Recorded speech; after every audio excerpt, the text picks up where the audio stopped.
Hello guys, আছে সবাই আপনার ভালো আছেন? তো আজকে আবার একটা নতুন ভিডিও নিয়ে আপনার মাঝে হাজির হলাম। তো যাদের ইউএনবি ডিভিআর এবং সিসি ক্যামেরা আছে তাদের জন্য খুবই গুরুত্বপূর্ণ ভিডিওটা। অবশ্য আমরা যারা প্লেব্যাক দেখতে চাই এবং পূর্বে দুর্ঘটনা ঘটছে সেগুলো আমরা কিন্তু অনেকেই রেকর্ড দেখতে চাই যে আমরা কি হয়েছে ক্যামেরায় সেটা দেখব। আসলে অনেকে কিন্তু আমরা জানি না এটা, ঠিক আছে? তো আজকে এই ভিডিওতে আপনাদেরকে A to Z সব বলবো এবং ভিডিওটা শুরু থেকে শেষ পর্যন্ত দেখলে আশা করি যে আপনি নিজেই সব বুঝতে পারবেন এবং নিজেই বের করতে পারবেন। সেজন্য কিন্তু আমাদের সবচেয়ে গুরুত্বপূর্ণ হলো আমাদের এখানে ক্যামেরা আছে 4টা। এখানে আপনার কয়টা থাকতে পারে এটা আপনি হয়তো জানতে পারবেন, আমরা তো সেটা বলতে পারবো না। তো যাই হোক, আমাদের এখানে আছে 4টা ক্যামেরা। এখন হচ্ছে আমি কয় নাম্বার ক্যামেরা দেখব। আমাদের এখানে কিন্তু 4টা ক্যামেরা আছে। এখানে 2 নম্বরে দেখতে পারি, 1 নম্বরে দেখতে পারি, 3 নম্বরে দেখতে পারি। তো অবশ্য আমি দেখবো হচ্ছে 2 নাম্বারটা। আমি হচ্ছে দেখবো একটা অ্যাক্সিডেন্টের ফুটেজ দেখবো, জাস্ট বলছি অ্যাক্সিডেন্ট হয়নি।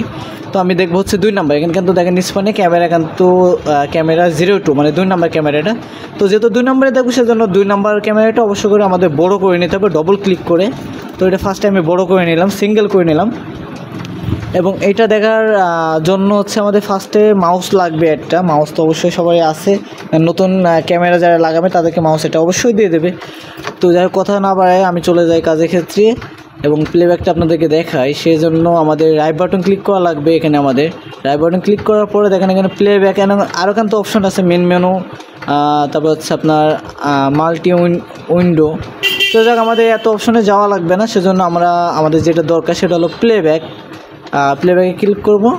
এখানে ক্লিক করার পরে দেখেন আমাদের কিন্তু আরও অনেক অপশন চলে আসছে অলরেডি। কিন্তু বাদিক পায়ে দেখেন কিছু অপশন আছে আমাদের কিন্তু অলরেডি কিন্তু শুধুমাত্র ক্যামেরা নাম্বার 2 এটা কিন্তু অলরেডি কিন্তু একটা ব্লু টিক মানে সিলেক্ট হয়ে আছে।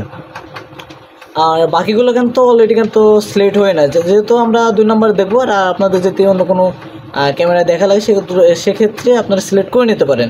তো আমি শুধুমাত্র 2 নম্বর দেখবো, এই জন্য 2 নম্বরটা সিলেক্ট করা আছে। এবং অলরেডি কিন্তু আমাদের ফুটেজ কিন্তু চালু হয়ে গেছে, ঠিক আছে, প্লেব্যাকটা।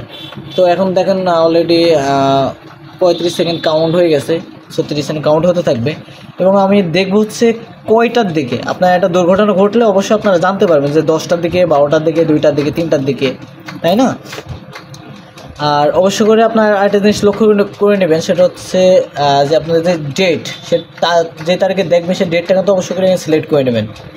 অবশ্যই করে ডেটটা কিন্তু সিলেক্ট করে নেবেন, নাহলে কিন্তু অন্য ডেটের আপনি দেখলে কিন্তু সেই ফুটেজটা কিন্তু পাবেন না। তো যাক, আমরা আগে ডেটটা সিলেক্ট করে নেব। তারপর হচ্ছে কিন্তু আমরা যেই টাইমে দেখবো, সাপোজ আমি দেখবো হচ্ছে 2টার দিকে, 2টা মানে 14টা মানে 2টা। দেখেন এখানে কিন্তু অলরেডি 1:43, 1:53, এটা কিন্তু 14 করে দেখেন নিষ্পানে কিন্তু অলরেডি লেখা আছে 14, 16, 18, 20, 22। এগুলো কিন্তু সবই টাইমের একটা বড় বড় করে লেখা আছে এখানে। 10টা মানে 10 মানে 10-এর ঘরে 10টার দিকে, 12 মানে 12টার দিকে, 13টা মানে এখানে হচ্ছে 1টার দিকে, 14টা মানে 2টা। তো এইভাবে আমরা ফুটেজগুলো চালিয়ে দেখতে পারি। এবং দেখবেন এবং আপনারা দেখেন যে এখানে আমাদের লাল মতো যেই এই লেভেলটা গেছে এটা কিন্তু রেকর্ড অলরেডি হয়েছে। লাল এবং সবুজ হতে পারে, এই 2টা হতে পারে, 2টা কালার হয়। তো এই 2টা কালার হলে বুঝবেন যে আপনাদের ফুটেজটা রেকর্ড হয়েছে। এবং এর মাঝখানে দেখেন কিন্তু একটা গ্যাপ গেছে। গ্যাপ মানে আমাদের হয়তো বা বিদ্যুৎ ছিল না, অথবা কারেন্ট ছিল না, অথবা ডিভাইসটা অফ ছিল, সেক্ষেত্রে কিন্তু এই গ্যাপগুলো হয়। এর জন্য এই গ্যাপে ক্লিক করা যাবে না। আবার আমরা এই যে লালটুকু আবার এটা রেকর্ড হয়েছে কিন্তু অলরেডি কিন্তু আমরা এর আগে এই দেখেন এটা মনে হচ্ছে কয়টার দিকে, 18টা মনে হচ্ছে 5, 18টা মানে 6টা, তাই না? 6টা অলরেডি কিন্তু 6টা দেখেন 18 ঘরে চলে আসছে, মানে 6টা বাজে অলরেডি দেখেন আমি এখানে। আর অবশ্য করে যদি ভিডিওটা ভালো লাগে অবশ্যই করে চ্যানেলটা সাবস্ক্রাইব করবেন, কারণ আমরা এই ধরনের ভিডিও প্রতিনিয়ত আপলোড করে থাকি। অবশ্য করে আমাদের সাথে থাকবেন। আসসালামু আলাইকুম।